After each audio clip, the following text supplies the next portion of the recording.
Hey, good morning, everyone. Welcome to Lookout live stream. Today is the 1st of September, 2023, and we're waking up in Chico to light sprinkles. It's about 75% humidity out. Last night was cloudy all over the West Coast, and so we didn't really get any new infrared, no intel really to share with you. So we're not going to do a big operational update today. We're going to talk about fire effects. And what I was realizing, this has kind of turned into more of a lecture than a fire intel report, which I like. And so I'm trying to kind of think, it's like, well, if this is a lecture, then kind of need a syllabus. And this can be a YouTube class for y'all. So we're going to call this kind of lesson number 1. So if you're just tuning into lesson number 1, recommend going back and looking at our coverage over the last 2 weeks of the Northwest California lightning fires. There's a lot of little tidbits in there in this lecture series, and you kind of get to see as the fire progresses how what we're talking about is coming to happen. But what I want to talk about today is what we've seen from the effects of the fires that we've had so far. Talk a little bit about how we assess fire effects, the tools that are available to us. You know, I think one of the big messages of these big fires is that they're not all devastation. And I think oftentimes the media gets a hold of an acreage number and they say 50,000 acres have been devastated by fires in the northwestern California so far. And that's almost never true. There's been some studies that have been done on fires in northwestern California back in kind of up to the mid-2000s. And they found that 70% of the acreage burned during these major lightning fires burns at low to moderate, or what we'd call beneficial severity. So what we're going to do today is we're going to talk a bit about how we map severity. I've got some images here that I'm pulling down that were captured day before yesterday that show kind of where we've got living and dead vegetation. Basically, what the satellites do is they scan the landscape kind of like a digital camera, but they have, where your camera picks up red, green, and blue light, these satellites pick up more like 10 bands of light. And we know that, light radiation, only a portion of it occurs in like the spectrum that we can see with our eyeballs. But there's infrared light, there's ultraviolet light, and kind of in between there's the visible light we can see. So what these satellites do is they scan these other bands, and including the thermal, heat is also kind of a light wave. So what we can do is we can take the different bands and we can throw them into the red, green, and blue channels of our computer and create a visualization. So this visualization uses what's called SWIR, or shortwave infrared. And what that is picking up on is kind of the radiation radiated by plants. And so plants absorb a lot of light energy for photosynthesis. If there's no plants, then a lot of light doesn't get absorbed. So these images, the red shows places, we're on the river complex here, Smith River Complex. Red is places where it's kind of bare dirt, black sticks, no tree canopy. So we're just starting off up by O'Brien. And this imagery kind of, because it's thermal, it picks up kind of interesting things about what was going on at that snapshot in time. This satellite goes over every 5 days at noon. Set up on an orbit, so it goes over. It's always passing over noon wherever noon is on the planet, which is great because if you want to look at satellite scenes from day to day, you can compare the same amount of light. The shadows are in the same place, etc. So every 5 days we get Sentinel. Sentinel's great, especially if it goes over when your fire happens to be active. So anyway, they brought fire down almost a week ago down Dozer Line to Low Mountain Road. And then the last couple of days, they started firing Dozer Line headed up to the northwest. And so this image captures that firing kind of midstream. You can see at noon, they had this amount of fire on the ground. This was the day that we got our strong north winds. So what happened here was in the afternoon 2 days ago, this firing kind of burned in a big chunk of this area here. And then it also filled in this chunk here. And so with the winds we had and everything, I expect that there's going to be a pretty good high severity patch filling in this gap that hadn't burned yet. But what we see as we move kind of south down towards 199 is the white line here is the fire perimeter as it was mapped night before last. And you can see that along 199 here, the fire backed in, and there's a ton of trees that are still green along, kind of west of Idlewild. Over here, burning out towards the Slater Fire, you can see that most of the burn out here on the east side of 199, a lot of it got underburned, and there's still a ton of green trees. Here around Patrick Creek, there's been a lot of people asking about the Patrick Creek Lodge, and other people have better intel on what's happening there. I don't know. But you can see a mix. The fire on the ridges burned a higher severity, and in the bottoms it kind of backed in. So a lot of this drainage here on the 316 road also burned with a low severity. So what happens is we see patches of high severity when the fire, weather, and topography come together. So we had big runs on this fire in Stony Creek that ran 3.5 miles, kind of where the winds were aligned with the topography. And you can see there that it was a high severity burn. Another thing that affects severity is what the condition was before the fire. Was it a brush field? Was it a thicket? Was it old growth? So those things matter. Also, this on this fire here, the Kelly Fire, the big run that we got on the same day that Stony Creek ran also burned with high severity.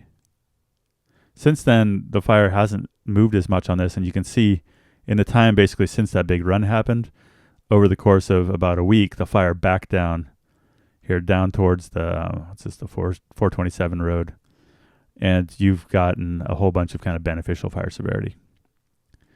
Over here we can see the firing operations that they were doing to bring fire down the 405 road. Some of this got burned hot later in the same day, and we had kind of a spot out into here. You can see that the Coon Fire here, also most of it to this point burned with a lower to moderate severity, and there's still a lot of green trees. Here we've been talking about how they're using drones to bring the fire down into the canyon. And it's too hard to tell with the smoke here, like how well that is affecting the severity. The areas there, it looks like there was quite a bit of heat from that drone operation. But here, this is kind of, this is a great illustration, seeing the heat of kind of your classic backing fire, where the fire you've got this active fire flaming front that's maybe, 50 yards across, if that. Sometimes it's only 5 feet across or 2 feet across. Slowly backing down the mountain, and you can see how that, potentially in these areas where there's not a lot of concentrated heat could give you these beneficial fire effects.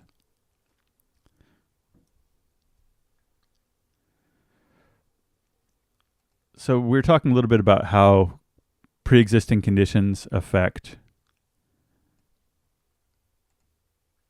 how severe a fire is. And so we can see that a lot of the places that burned with lower severity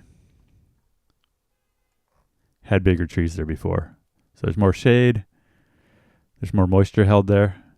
And you can see that a lot of these patches where you had high severity were either old burns, brush, small timber. And at some of these places where we had the highest severity runs, like in Stony Creek. Let's see. There was a lot of brush and small trees. So that matters because I think, when you look at this and you see this high proportion of red, you're like, oh man, the forest got devastated. And sometimes it was like, well, that was already brush, and it didn't necessarily say nuke the old growth or the bigger remaining trees. And you can see down in the bottom here where you've got some larger trees, you've got more green left. So when we look at severity, we always need to kind of parse it by the vegetation type that was there before. Because you can say, well, this fire burned with 50% or 60% was high severity. It's like, okay, well, and of that, 80% was brush before the fire. So I think it's just important to try to come to understand what affects how and why we get these patches of severity. And one thing that patches of high severity give us are an opportunity where there's reduced fuels to say, come in here in a few years and put prescribed fire on the ground to clean up trees that were killed by this fire. So I'm not pretending to say that, that we can feel good about all this, because often what we're seeing when we have high severity in an area that was already brush is that a lot of these fires we're in the process of type converting a lot of our forests, from forests to brush and scrub. And that is what it is. A lot of these places that have burned hot now aren't going to come back as forest in our lifetimes. But I think it's good to just to be able to look at these images and say, it's easy to say like, oh, fire's good, lightning fires are good, they're mainly beneficial or whatever. But I think being able to talk about where we get the effects that we like out of them and where we get the effects that we don't like, it's important, because then we can get an idea of like, well, what were the conditions here before the fire? And how did different kind of landscape management histories affect this? Are there areas where we logged heavily and left a lot of slash that burned hot? Or are there areas that we logged heavily, 40 years ago and planted a bunch of trees and then didn't treat them? Did those burn hotter? We need all the clues we can get in figuring out what we've done wrong with forestry and land management and what is working out for us. Because as we've said many times on the show, when it comes down to it, the capacity of the Forest Service to really affect vegetation management on the scale of the ownership that they have it's pretty, what we'd say, pinner, right? And one example, I think, of that is just of how we're chasing our tails with that is talking to a friend of mine whose job is to kind of help the Forest Service get work done. All the timber staff that were supposed to be getting up to speed with some big projects over here on this district to improve fire resiliency, thinning, and other kind of timber harvest that could have beneficial effects, they're all tied up managing the fire. They're out as resource advisors and everything else. And so this forest is pretty much this district is ground to a halt on any sort of project work because everyone's just dealing with the emergency. And so we've got these narrow windows sometimes to get work done. And then we can spend, this fire potentially is going to be tying those folks up through the end of the fall. And so when do we get the good work done? It's like, it's not happening. We got projects that got burned on the Dixie Fire that had been in planning since the Story Fire in the year 2000. So like it or not, fire is kind of doing the heavy lifting of managing our landscapes. And so I think the sooner we come to understand how it works, what it's doing, and getting all right with the scale at which it operates, the sooner we can kind of get our heads wrapped around that, the better. So here, looking at Perch, here's Orleans. Here's the Perch Fire. For some reason I don't have the perimeter turned on for this one, but you can see the firing operation on Perch came down Antenna Ridge. You can actually see the hand line on here, and they've brought fire down through here. You can see that we had some kind of slope-driven runs where you get that combination of fire burning up the slope with some wind on it, where the top of the mountain is kind of now bald. But we can also see that where the fire's been backing here, it's the same thing we're seeing elsewhere. The backing fire is largely leaving the big trees intact. And a lot of this now has had fire kind of backing down into it. It sounds like they were going to resume firing on this portion of Perch yesterday, but it's hard to tell with what we've got going with the weather if that firing is actually going to carry. And so I wanted to do a little quick live demo here. I encourage everyone to play with fire in a safe environment. So I got some grass from my backyard. It's 75% humidity out in my backyard right now. And I just wanted to show you that I got this grass. And if I light it, it burns and it just goes out.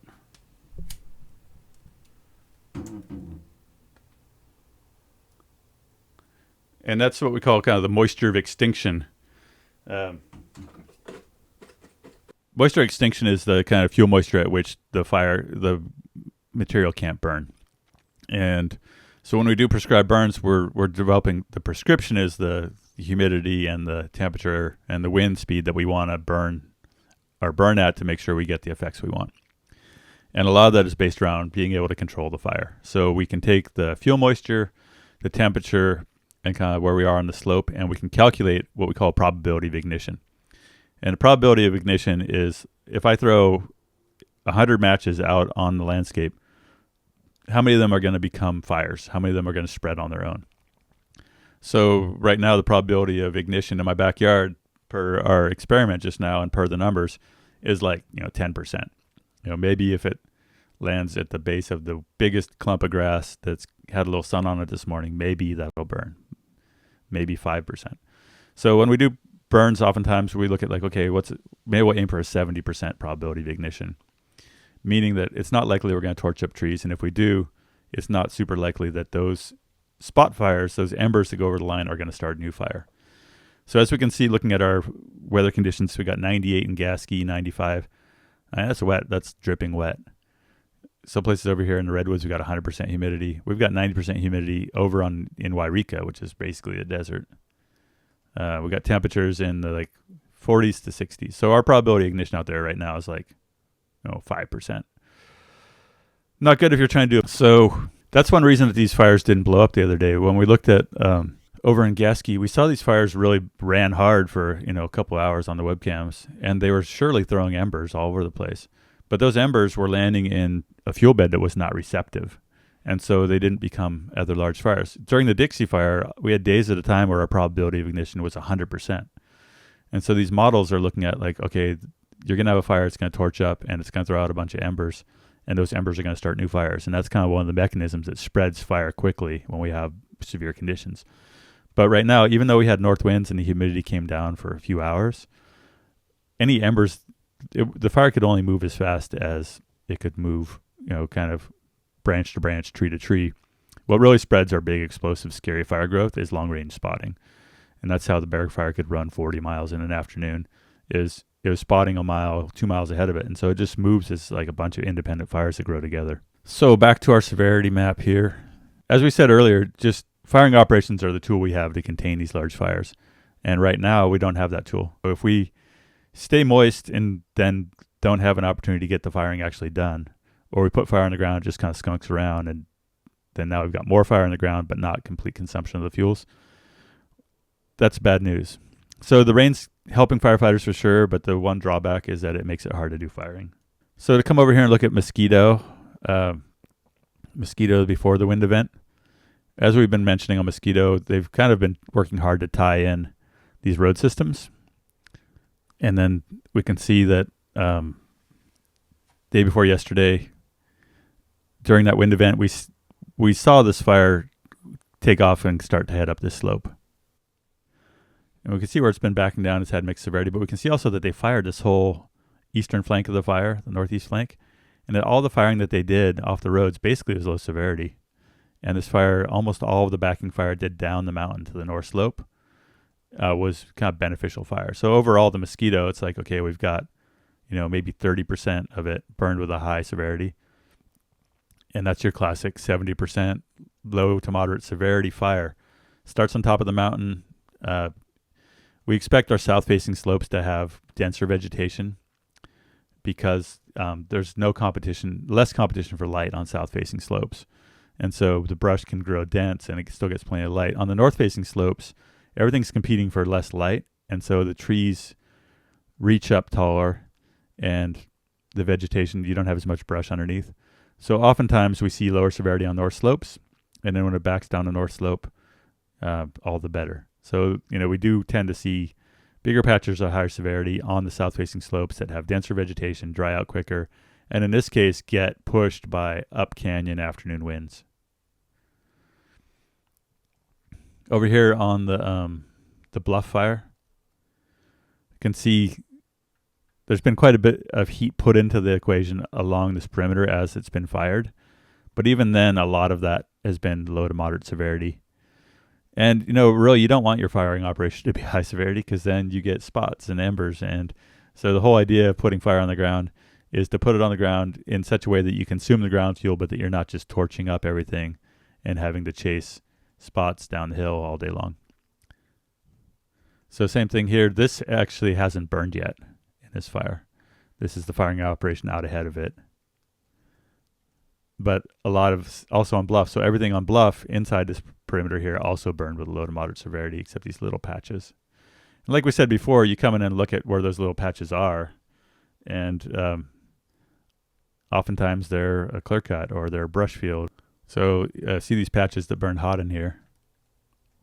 If we look at it again, it's like it's brush, it's sparse, it's open, there's no shade. And the patches that survived are the patches where there's taller trees, there's shade, there's moisture. So I think it's always interesting to look at, like, what was it about the patch that made it burn hot? It's like, yeah, well, one reason for that is that fires like to burn the same way in the same place over and over. So if you've had an area where the fire ran up the canyon and torched the upper south-facing slope, 50 years ago, it's likely it's going to do that again. So kind of same here on Mosquito. And when we look at where we had the hot burn, a lot of it's these kind of sunny-facing slopes that don't have a lot of shade. So I think one thing that is worth talking about here while we're having this conversation is kind of landscape, like conservation biology-wise.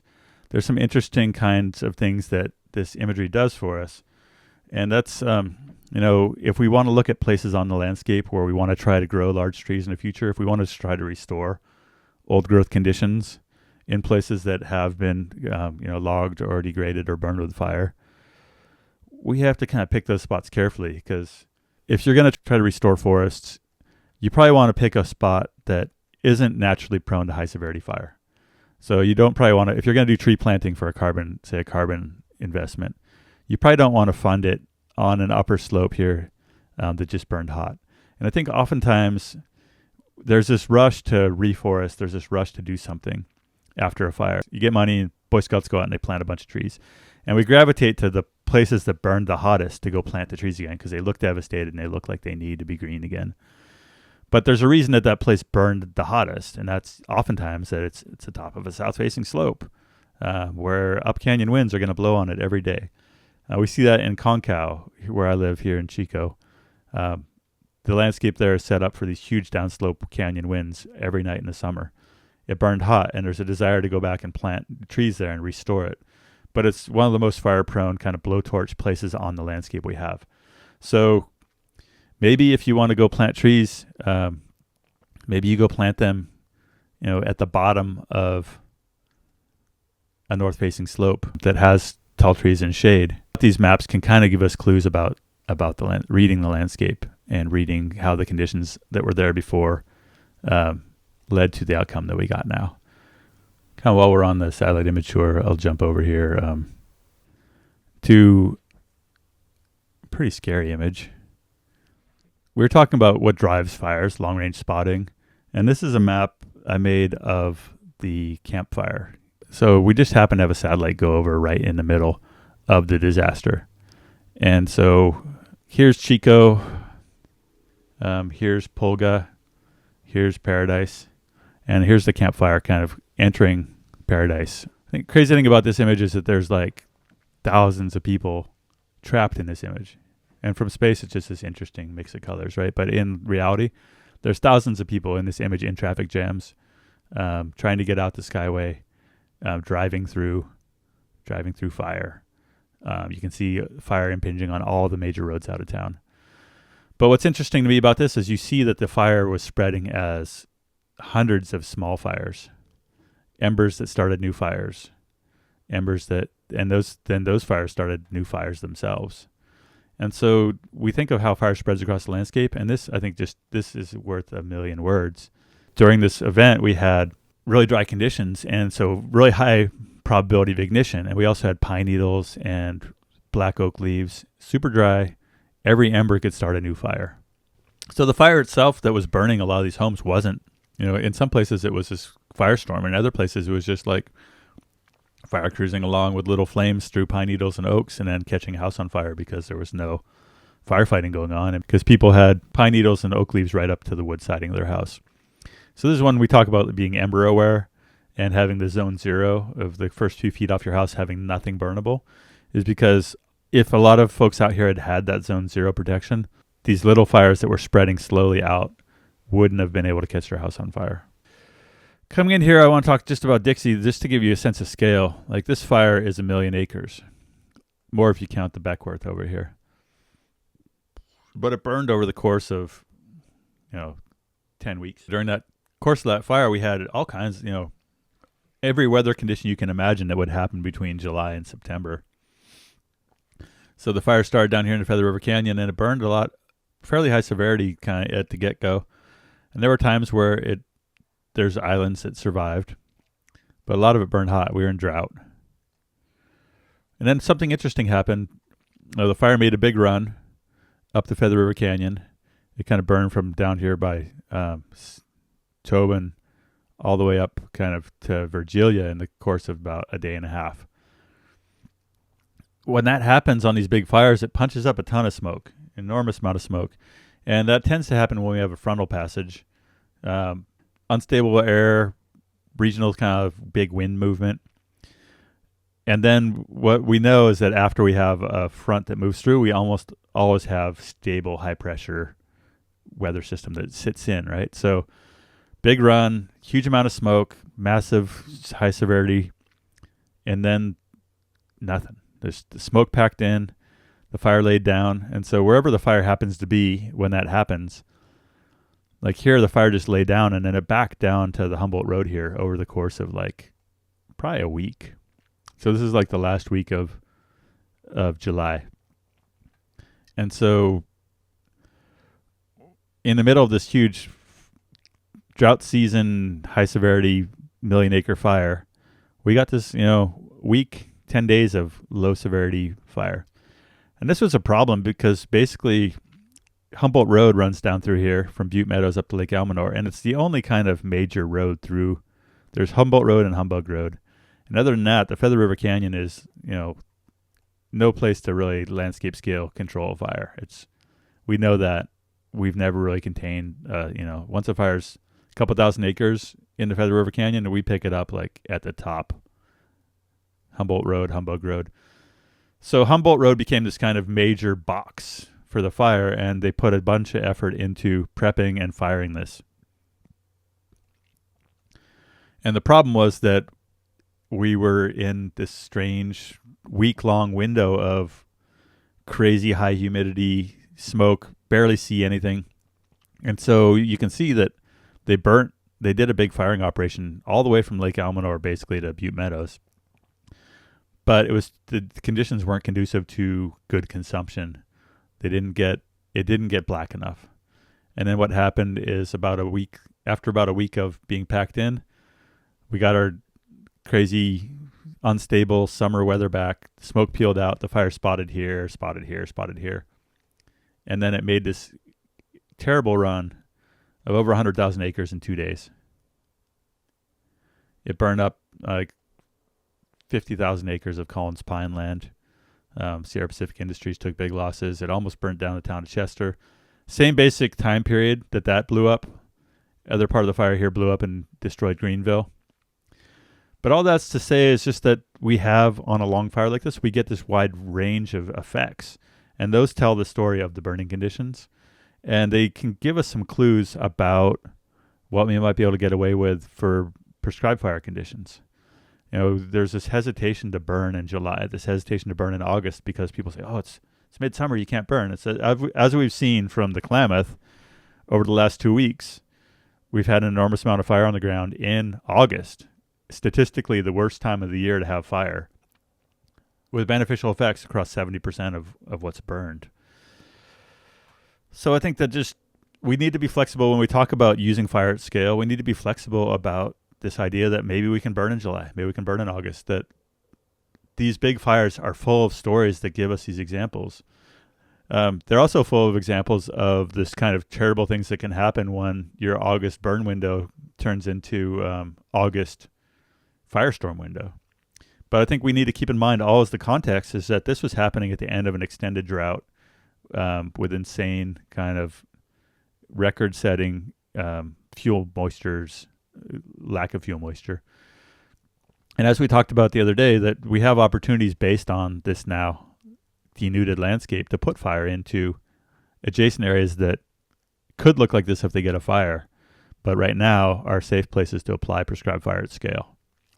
Other interesting things that happened after this fire made its monster run was it kind of same thing. This run was crazy weather. It blasted north. We had a frontal passage. It blasted east. I'll see if I can find an image from that. It was just one of the craziest things I've ever seen weather-wise. And then it laid down, and it kind of took a couple weeks to burn out to Highway 821 here.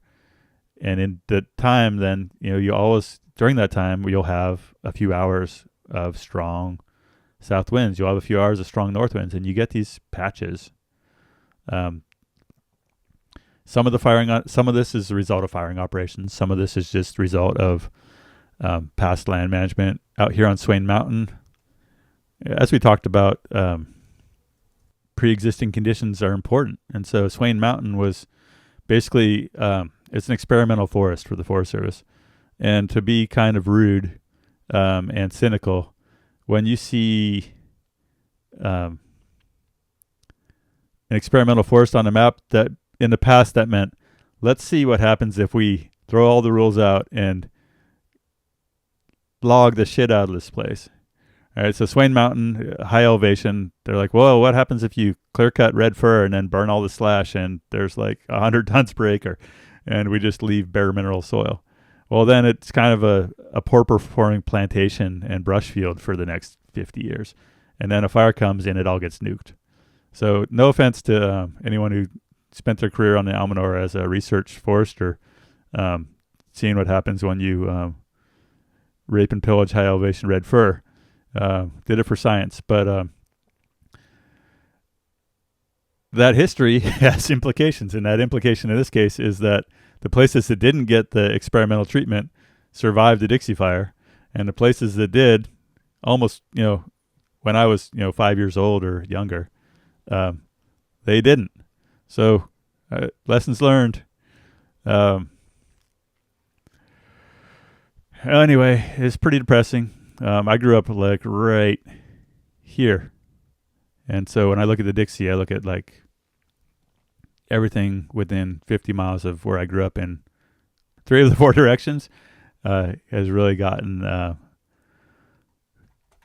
through it. So I guess, if you wonder why I'm motivated to talk about this stuff, it's because pretty much the entire landscape that I know best, where I've spent my career, has suffered enormously under all the different ways we've decided to try to manage it. And so if we can learn some lessons from that, if I can help further conversation about that, that's what we're all about, bringing that back home. Anyway, severity, emotional fire effects are part of the conversation. Lots of just interesting stuff. So this is the freelance fire lecture, right? You're along for the ride. I do need a syllabus, but I turn on a map. The stories tell themselves. Here's another story. I guess I also figure, just as a kind of in the big picture, it's fire season. Y'all are engaged in wanting to learn about fire. After it's raining hard for a few months and nothing's going on, there's going to be less appetite for talking about this. But while we're all fired up, no pun intended, might as well tell some stories, right? So this is like Wildfire Story Hour. This is the Moonlight Fire. I had a great field trip out here with a forester named Ryan Hilburn. I think I've had kind of a contentious relationship with forestry, and I've said some mean things about forestry at times. But people like Ryan have called me out and not let the stupid things I've said here and there keep us from talking. Keep it on talking. So Ryan took me out here, and we looked at some places on land that he manages that burned in the Dixie Fire and burned in the Moonlight Fire. So this is the Moonlight burn before the Dixie Fire. 65,000 acres burned hot. And then the Dixie burned it hot again. And a lot of work had been put into reforesting the Moonlight Fire. And a lot of that burned up. But also some of it survived. And so when I went out with Ryan, he showed me some plantations that they'd done that survived the fire. And there's a great conversation going on about reforestation. You look at the Dixie and there's kind of this like, how are we going to reforest it all? And then there's this other conversation that's like, well, why should we? And the Moonlight has some good, because you look at Moonlight burned in 2007, it burned 14 years later in Dixie. It did slow it down, but it didn't stop it. And so when you look at this whole landscape, a lot of the private timberland out here is being salvaged, logged, and replanted. But before we rush and replant a lot of this stuff, I think it's worth asking, do we have the capacity to actually manage this future forest?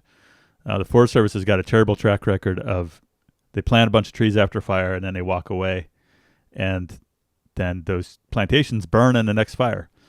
So what it takes to actually reforest and have that not die, in Beatty's case here, was clear cut the dead trees, rip with a dozer, rip all the slash in the ground, herbicide the brush until it's all dead, plant your trees. And in this case, they planted them farther apart than they normally would have. Control the brush with herbicide, and then some of their trees survived. Dixie. What the Forest Service did after Moonlight is they came in here and they planted a bunch of trees, and they didn't do anything really. They didn't control the brush. They all got nuked basically. Anyway, lessons learned. A lot of hard lessons learned. A lot of foresters have put a huge amount of effort in their careers into reforesting this land. As you can see here, before the Dixie, this is all the private land that had been reforested, and you can see it's wider spaced, and there's no brush, right? And then you can see like where the public land begins, there's a ton of brush. And so the difference between this and this is this got ripped with a cat, planted, and herbicided heavily.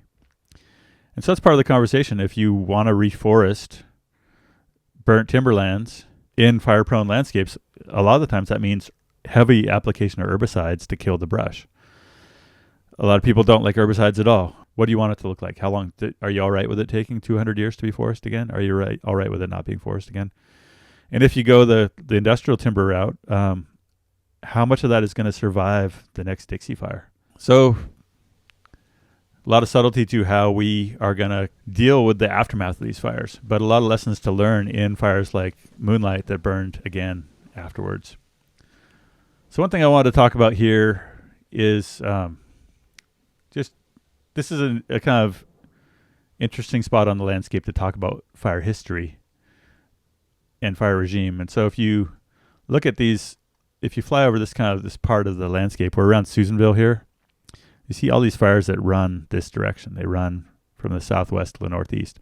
That just tells you that that's when we have fires out here, is when we have a strong southwest wind, which is the prevailing kind of summer afternoon wind. Fires burn downwind. So each place has this kind of story. And so on the kind of east side, you see a lot of that, like up here around Bieber, Bernie, all these little skinny fires. And what that tells you, and oftentimes is like, well, if you're going to build a fuel break in this country, you probably don't want to build it like from the southeast to the northwest, because the fire is going to jump over it. But maybe you want to build one that runs southwest to northeast, because then you can use it to kind of flank a fire into it. But every place on the landscape has their story. You've got Southern California's got its fires that burn with Santa Ana winds, and Northeastern California, your fires are shaped like feathers and point to the northeast. And that's just and then maybe a lot of these fires are lightning fires that start on the tops of hills and back down and kind of retain more of a kind of round shape. But when you interpret this fire history, it can tell you a lot about, there's just stories. Every single one of these fires, I think what I trip out on is I look at this map of fire history, and I think that, man, like hotshot crews, inmate crews, dozers, like someone had to go out and put a line around every single one of these fires you see. And it's just this kind of, it sums up this crazy amount of labor and resource expenditure and everything else that's gone into every single one of these being contained. You know, we start talking about thousands and thousands and thousands of them. Gary Roberts asks, what herbicide is used? Agent Orange Light? Herbicides, man. So I grew up in kind of an activist family, right? My dad was anti-herbicide activist. He moved from Berkeley to Westwood, and in 1979, and they were spraying Agent Orange on plantations on the Almanor and 2,4-D. Talking to folks from the Forest Service that worked in that time, they said, like there was all this Agent Orange left after Vietnam. So they gave it to the Forest Service, and then all these Forest Service folks mixed it up and use helicopters to spray it on all these plantations. So the Almanor National Forest, it's kind of mixed here, but the Almanor comes out here.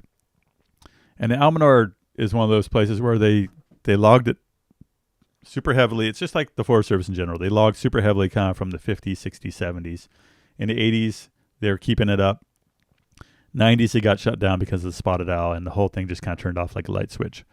But the Almanor, they did a ton of clear cuts, and then these clear cuts belonged to someone else. But the Almanor itself, they had this real patchwork of clear cuts, and they high-graded all the big trees. And a lot of this forest just got super worked over. And so then they did a ton of herbicide to reforest. So it's kind of like a huge amount of work. So like plantations like this, turns out you cut all the trees down, and if there's brush there already, it comes back in heavy brush. And you plant your trees, and they get outcompeted by the brush, and they don't thrive.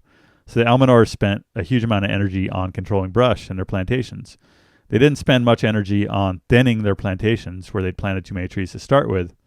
And so then the Dixie Fire just wiped out the Almanor, right? Like, look at all that work, all that herbicide they used, all the planting, all the stand exams, everything else. And that whole Almanor basin just got wiped out.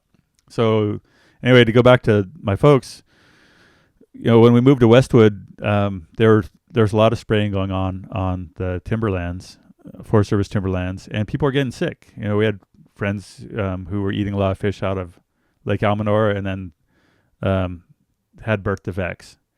And people all over Northern California were really alarmed about Agent Orange being sprayed on Forest Service plantations. And so there were a lot of campaigns spread out from people from Westwood to Hay Fork to High and Palm to Salmon River of people getting kind of involved in forest activism around anti-herbicide campaigns. And so in Lassen County, they tried to pass an ordinance. My dad went around door to door with a petition to get the Forest Service banned from using Agent Orange and 2,4-D. It's still going on, the herbicide spraying, the herbicide argument. And it's just, I don't have an answer to any of that. I see both sides. I see that herbicides are important if you want to reforest in areas with brush. I don't like herbicides. And I know a lot of foresters that have, gotten sick. A lot of foresters got cancer and you can't say it's because they tromped around out there in herbicide, but it's delicate. And it's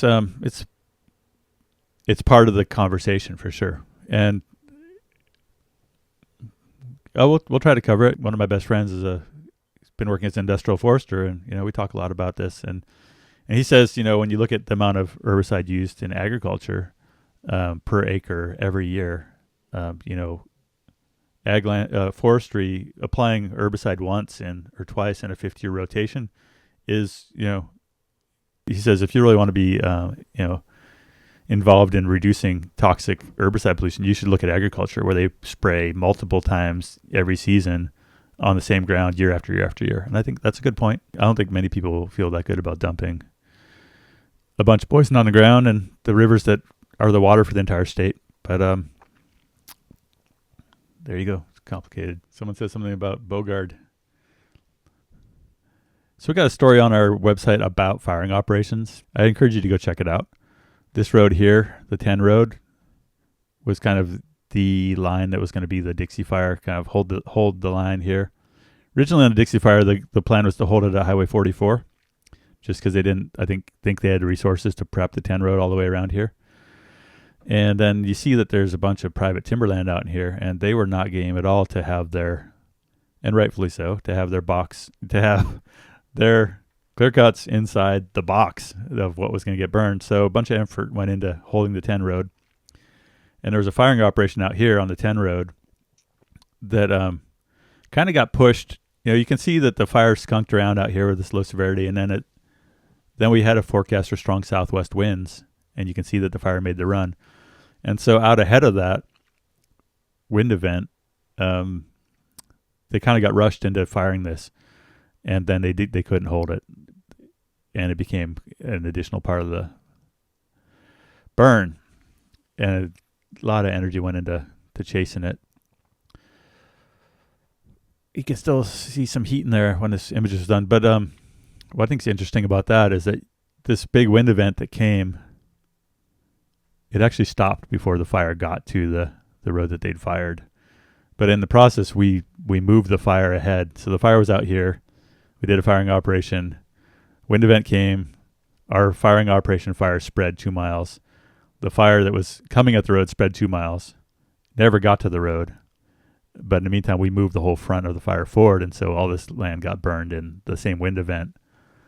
And you never know, But what I like to think about with this is that every wind event is kind of got a set duration. And so if you expect a one-day wind event, maybe you're going to get 3 miles of fire spread.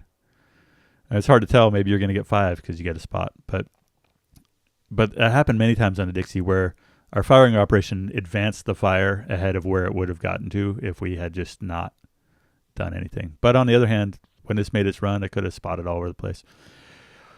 It's just at this scale, firefighting is really almost impossible. This is also, they tried to fire out in here. This happened. But another part of Dixie that was really interesting was that they tried to fire out in here in a burn that was 7 years old, and they couldn't get it to burn because it's green brush.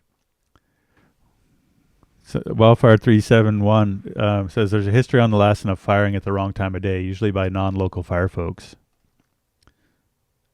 There are times during each fire season that tricks even the best ops folks. For sure. Yeah, I'd love to talk with you about that, or anyone ever wants to get a hold of me and tell stories or talk about stuff you want us to cover on here, just get a hold of us. thelookout.org. There's a link there. We've seen the same thing on the Plumas, with Southern California Cal Fire team lighting off the ridge above Concow when the locals said, hey, the wind blows down canyon every night. And then the backfire became a fire that, burned the whole Concow Basin. So one thing we didn't talk about, but that's happening right now on the Klamath, is that we're 2 weeks into the management of these fires. And so the teams are timing out and they're all going home. And so we've got new teams coming in. I'm not sure where those teams are from, but they're not up to speed with the strategy. They're not up to speed with what's been happening necessarily. And oftentimes we see bad things happen during team transition. These folks are lucky that they're coming in on a rainstorm. Sometimes a team comes in on a wind event, and so you got a whole new set of kind of people in charge who inherit this crazy mess that they don't really understand. And it's just one of those things about these big fires that kind of defies management, is that, people need to sleep. You need to give people time off. It's pretty hard. The Dixie Fire, there were folks that were out for 45 days straight. Anyway, appreciate all the expertise in the comments and stories, and we'll keep putting these together. We'll try to get a little more organized. We're definitely just running on fumes and pulling it out thin air, but appreciate your interest. Thanks, everyone. Catch you later.